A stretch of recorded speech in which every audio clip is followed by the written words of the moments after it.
What's going on, Laker fans? Thank you very much for tuning in. Draft night tonight. Lakers number 17 pick. They made their selection. I had a chance. I was down at the Lakers training facility, so just got back a few minutes ago. Talk a little bit about the pick. Talk a little bit about Rob Pelinka and what he said, and spend a little time just kind of trying to figure out Dalton Knecht. Who exactly is he? What are his strengths? What are his weaknesses? And what it means that the Lakers actually made the pick and didn't trade their number 17 pick. So thank you for hanging out. Appreciate you guys being a part of the show. A lot of content coming to the channel over these next couple weeks just because of everything we got going on around Lakers free agency. LeBron's going to get a chance to obviously make a decision on his extension. What the heck's going to happen tomorrow? Are the Lakers going to draft Bronny James? So we got a lot going on here over the course of these next couple of weeks. So please hang out and please subscribe to the channel. We'll greatly appreciate that. Okay, let's get started. Dalton Knecht. And I'm not going to try to sit here and pretend that I know everything about this dude's game because I don't. I don't really follow college basketball very closely. And especially like I do remember when the Lakers had all those top 3 picks, top 5 picks, top 7 picks, top 10 picks. There was a time where these picks were so important to the Lakers. You know, these guys were going to be so impactful. And I'm talking about D'Lo, Lonzo, B.I., Julius Randle, some other picks that the Lakers got later in the draft, Kyle Kuzma, Josh Hart, a couple of these other guys that were a part of this Lakers roster. A lot of good players, by the way, Lakers drafted over the years.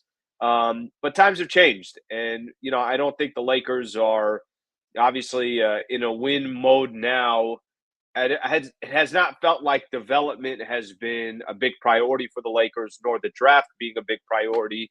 Granted, you know, obviously Austin Reeves, Alex Caruso, there's some players that definitely have come up through the system for the Lakers, Reeves being the latest one.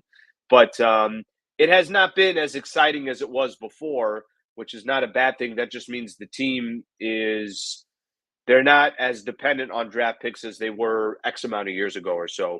But let's spend some time talking about exactly Dalton Knecht, who exactly he is, and why the Lakers selected him with this pick. Let me start off by saying this. Sounds like they got a steal. And I don't think that's just a Laker fan saying that. I think there's a lot of people that believe that this guy should have gone a lot earlier. Kind of an interesting path for him. He played at Northern Colorado. First off, he played at a junior college for 2 years. The guy's not young. He's 23 years old, which, in my opinion, I think is an advantage for the Lakers because you want somebody that you're hoping can step in and start contributing right away. But played at JUCO, played at a junior college for a couple of years. And then Northern Colorado, he played there for 2 years. I'm not going to spend too much time talking about how he did at Northern Colorado because I think the true test of what kind of player this is, what kind of player he is when he's in a real conference. He was in the SEC conference, SEC Player of the Year last year with Tennessee or this past season. Averaged 21, almost 22 points a game, just under 5 rebounds a game. I saw some of his shooting clips as well, percentage-wise, just under 40% from the three-point line, and he was 45, 46% from the field. So he's 6'5", 6'6", the good NBA body, kind of a wing type of player in the NBA, can shoot the three, is a catch and shoot type of player. Sounds like he's got a laser. He's a true threat from the outside. Like I said, his path to the NBA is a unique one. A lot of people thought he was going to get drafted earlier. The fact that he is 23 years old tells you that he's got a lot of experience already, and maybe his transition from college to the NBA is going to be easier than it is from somebody who's 19 years old. So a lot of positives. That's the best thing that I could say is that a lot of people feel like this dude is all grit. He's all heart. He's a gym rat, wants to play as much as he possibly can. and there's a lot of compliments to his game and what he could potentially bring to the NBA and specifically the Los Angeles Lakers. So from that perspective, that's good to hear. Um, but how are we ever really going to know? We don't have a way of knowing until this man gets in the NBA and we start seeing what he can do. And that's just the reality of it. I think a lot of times we're hoping certain players pan out to be something that they are, or in the NBA, there's a lot of guys that people say, oh, this is the guy, he's going to be phenomenal. And then we find out that that player is nothing, and vice versa. Guys that we don't expect to be great become great. Now, when I was at in El Segundo at the Lakers training facility, Rob Pelinka did talk. Let me play a clip. Grabbed it on my phone. I put it up on Twitter. I put it up on Instagram. Let me play it for you guys real quick so you guys can just hear Rob Pelinka's thoughts on the Lakers pick. Let me share my screen here real quick and put that up there for you guys. All right. A player is. Here we go. Take a listen. We would have never imagined a player as skilled and sort of perfect for our needs would be there for us as Dalton Knecht. We had him, as a top 10 player unanimously across our scouting boards. I was at the SEC tournament, scouting him extensively, and in my mind was like, there's no way a player like this could be available for us to pick on draft night. So across the board, just couldn't be happier. I was joking with Coach Reddick upstairs that, we found a movement shooter to match his skills as a player. And he was already had his whiteboard out, drawing up pin downs and ATOs and actions where he could run a movement shooter off screen. So I think his mind is already working on drawing up plays for Dalton. So. All right, that was Pelinka from a little bit earlier today, so gives you a little bit of idea. I will say in the kind of brief interaction, we got to be around Pelinka, maybe 10, 12 minutes, something like that. They kind of rapid fired through all the questions, and he was the vibe that I got from Rob Pelinka was just as simple as this. He even said, one of the quotes he said is, if the Lakers had the number 10 pick, they would have taken him. So there wasn't really much conversation. Once they knew that Dalton was going to fall to number 17, it was no question about it. That's our guy. That's who we're going to take. And, obviously you take it from there, but that's what the vibe from the front office was. I thought it was interesting. Mike Trudell put this out, and I did see a clip on it. I guess apparently last year there was a time where the Lakers were playing and LeBron James had a comment about Dalton Knecht. It was a compliment, and Dalton was, I don't know if this was on TV, but he was asked about the clip, and Trudell put out, Dalton said, I remember that clip. I woke up, rolled out of bed, and thought that it was fake because tons of people were texting me. I was like, there's no way. When I watched that video, it just brought a smile to my face, and also my parents. They called me right away and told me about it. That's just going to be special. It's going to be fun just to be sharing the court with both of them, AD and Bron. Bron, one of the greatest, so it's going to be real special. So, listen, I don't want to, sound too dramatic or try to.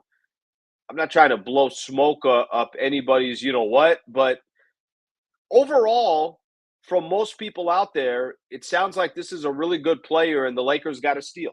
So for what that's worth, that certainly sounds positive that was the case. Like I said, the front office spent a lot of time basically saying that we didn't think the guy would be available, and he was available. So there's obviously some positivity there. I got a random text, and so there's a guy that I used to connect with. He used to bring me on his radio show, and he was out in, I think, the Fresno area. They were a Lakers affiliate, so they would carry Laker games, and he had his own local show there. And he used to always call me and bring me on his radio show to talk about Lakers basketball. He's also a huge Tennessee Volunteer fan. I don't know what his tie is. I don't know if he went there, his wife went there, his family, whatever the case is. But he's a huge Tennessee Volunteer fan. I'm going to read you a little bit. The moment the moment they made the pick, and I haven't really talked to him in a while. Nice guy. His name's Christopher Gabriel. He sends me a text and he says, he just kind of goes into he says this guy's an absolute steal.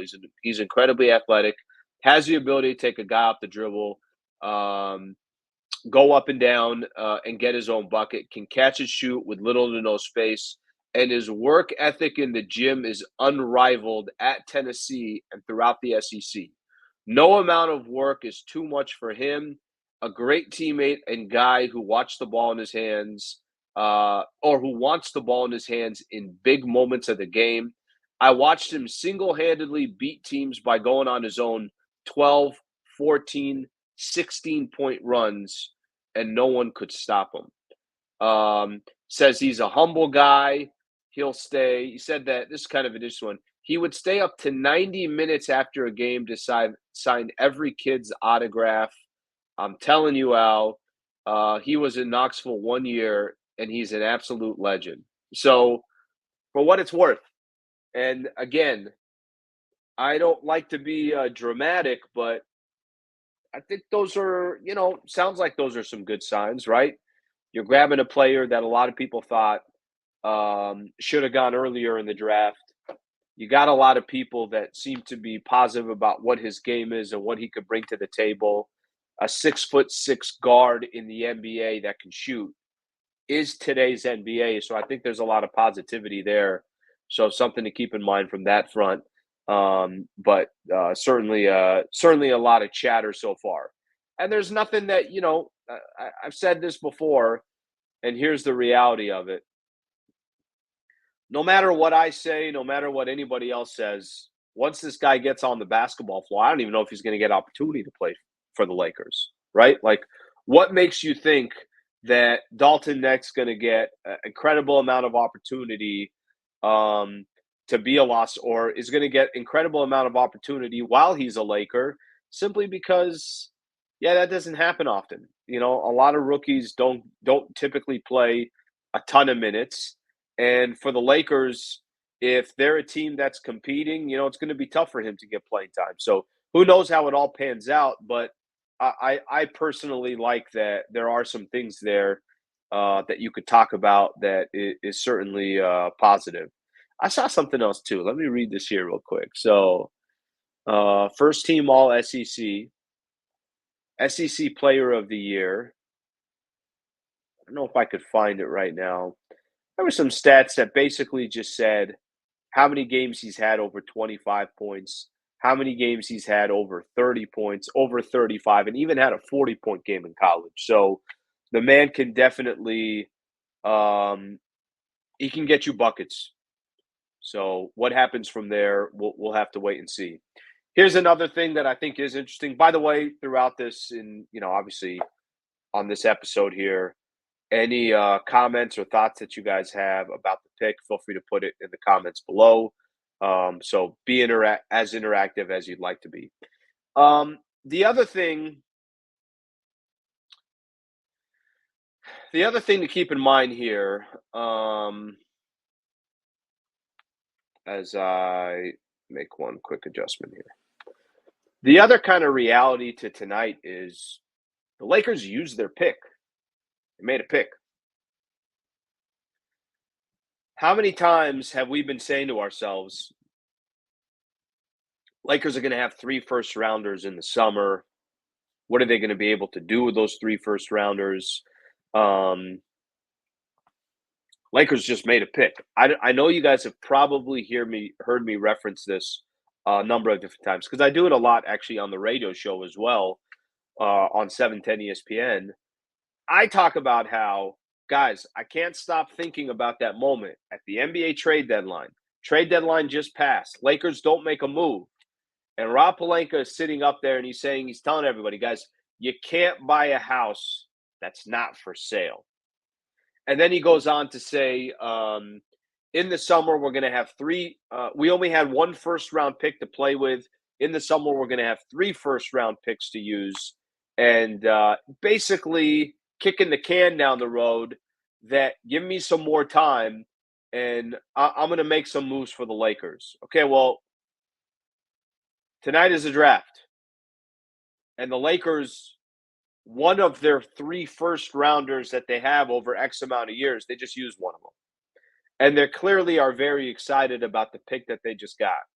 But the only reason why I'm mentioning it is if you thought they were packaging 3 first rounders for you pick whoever that's going to be, that clearly is not happening. Doesn't mean that the Lakers still can't make a move. Doesn't mean that they can't find a way to improve the roster. It doesn't mean that there aren't other ways to use some of the assets that they have. But I'll read the exact quote that Rob Pelinka had right after the trade deadline. He said, at the time of the draft, we'll have 3 first-round draft picks to look for deals, which I think will really unlock an access to potentially a greater or bigger swing. This was right after the deadline. And we didn't want to shoot a bullet now that would only lead to very marginal improvement at the expense of making a much bigger and more impactful movement potentially in June or July. I'm not trying to tell you that Rob Pelinka didn't do the right thing tonight. I'm not trying to make that case. What I'm trying to tell you is Pelinka kind of set us up for one thing, but today he did make the pick. And there wasn't a big trade that went down. And what he said was he thinks they'll really be able to unlock and access potentially a greater or bigger swing. At least didn't happen on June 26th, which was draft night. I literally had mentioned this today on radio. If you told me Lakers came back with the same roster next year, I'd be disappointed. But I would also tell you that I think the Lakers, maybe they're just being responsible and they don't feel like they should just be throwing these picks all over the place. But I think the issue that certainly I have, I'm confused of which direction the Lakers are going in. I was having a conversation with a good buddy of mine at the facility and covers the Lakers as well. You guys all know him, but it's kind of a private chat, so I'll keep it private. But the one thing that I'm trying to figure out with this Lakers team is you have LeBron and Anthony Davis. You're trying to compete right now, yet you're holding on to the draft picks, and you also want to develop the young players. I don't know if both of those things can happen at the same time. I feel like one or the other should be happening because the last thing you want to do is you're good, but you're not good enough. You're bad, but you're not bad enough. Being in the middle in sports is not a place that you want to be. And if the Lakers are kind of in a similar spot this upcoming year where they're fighting for a play-in spot, they're hovering around 8 or 9, you're in the middle, right? But I don't know how things are going to eventually pan out the rest of the summer because we still have a lot of time left. I will just say that if you thought the Lakers might make a big move in this offseason because they have 3 first rounders, one of those first rounders is gone. And I had no indication tonight that the Lakers are going to be looking to trade that pick. They're obviously very excited to get Dalton Knecht, and we'll see what he becomes in the NBA. But that's something to keep in mind. Interesting couple of weeks coming up. I think now I'm going to go in chronological order here by date. June 26th, the Lakers draft Dalton Knecht with their number 17 pick. June 27th, Lakers have the number 55 pick. And if it is Bronny James, get ready for the circus because it will be a circus. I've said this before and I'll say it again. I just want to see the Lakers win basketball games. I'm all good with the sideshows and everything else. I don't really care for it. That's just not me. I was a Laker fan for reasons other than sideshows. Granted, in the business that I'm in today, it's good for business, and that entertainment side, it's kind of what everybody hopes for. I'm a Laker fan. So what happens tomorrow? If it's not Bronny James, you're not going to see me incredibly disappointed that it's not Bronny. If it is Bronny James, get ready for the circus because I don't know what the hell that's going to look like. And then I'll keep going in order here. So today, the Lakers draft number 17. Tomorrow, we're going to find out what happens to number 55. Saturday, LeBron is now eligible, extension eligible, and he's going to now make a decision on his contract. And then by the time we get to July 1st, the Lakers got some big-time decisions to make, obviously with their roster. What's going to happen to D'Angelo Russell is the biggest question. Are the Lakers in the market to make some type of a big time move or some type of a trade? All that's going to have to figure itself out here in the next couple of weeks. So it's going to be fun covering it. I'm sure for a lot of Laker fans, I'm sure the content is always interesting, and it's probably something you'll want to consume to see if it's going to improve the Lakers or we're going to, be pulling the head or pulling the hair off the top of our head. And I know I don't have any up there, but you do, so you can pull the hair off the top of your head. Okay, that's all I got. I just wanted to get in here, talk a little bit about the draft and my experience down there at the Lakers training facility. Always good to be out there. Always good to kind of have that interaction, kind of see how it all unfolds. But the vibe that I got from me in there, this was 1000% just pure excitement that they got Dalton Knecht with the number 17 pick. So, Laker fans, your thoughts below. Appreciate you guys hanging out. Hope you guys have a good rest of your night. I'll be back on radio tomorrow. Friday, I'm going to have Mark Medina on, who's covering the NBA, covering the Los Angeles Lakers. He was there a little bit earlier today, too. We'll get his thoughts on this Lakers team. Him and I are going to do a pod together. All right, guys. Thank you for tuning in. Appreciate it. Have a good rest of your night.